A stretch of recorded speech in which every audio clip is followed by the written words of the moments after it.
What's going on, friends and fans? And this week we're focusing in on your LinkedIn connections.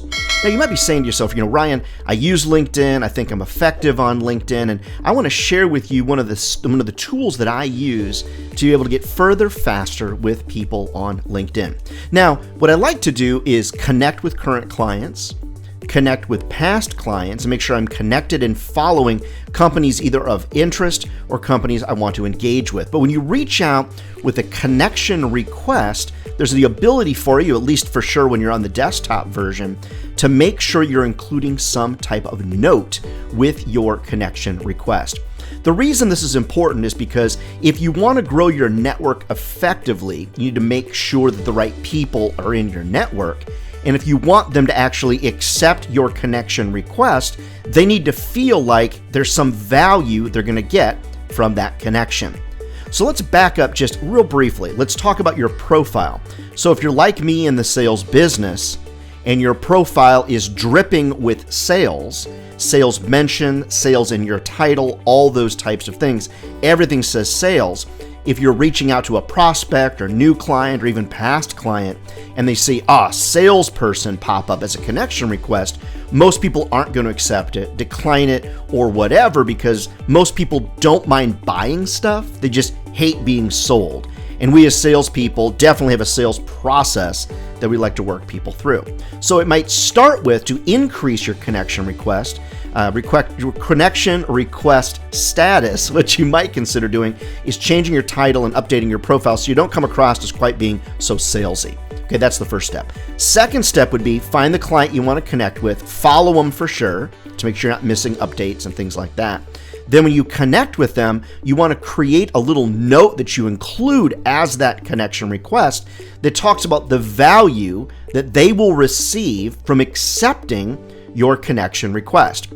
So the reason that I would say 90% of the time people accept my connection requests is because the note says something like this. It might say, for example, "Hi, Bonnie, love to connect to share marketing advice, research and strategies, and other information helpful in growing your business." Something along those lines. So you notice that little note is very value-based and value-driven. So when the request comes in and they see that note, they'll say to themselves, "Oh, okay, well, it sounds like this might be interesting," and they'll click accept. Now, what I don't do, and I know some of you do, and I wouldn't do this, what I don't use is LinkedIn's automation tools that as soon as somebody accepts it, immediately sends them a LinkedIn message. I don't do that because to me that just screams of sales. Now, does it work? I suppose it does for some people. Not for me, because I'm all about the humanity in the sales business. Sales humanity is putting the human element back into it. See, the problem is a lot of you are looking to work smarter and not harder. And I tell people all the time, good luck with that, because in the sales and marketing business today, you need to be ridiculously smart, and then you've also got to work ridiculously hard.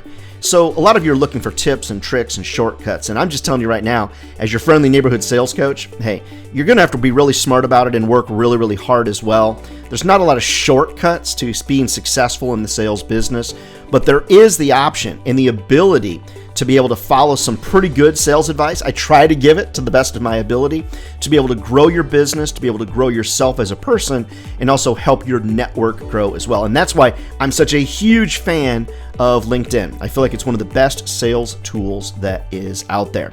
Hey friends, love to work with you, love to work with your team, love to speak at your national sales meeting. Reach out to me over at ryandohrn.com. And wherever you listen to the podcast or videos, be sure to subscribe down below, click the bell button, and we'll alert you every time a new episode is updated. Never forget, friends, if sales was easy, everybody would be doing it, and they're not. Friends, this is a great career. It'll feed your family for a lifetime. All right, more sales tips straight ahead.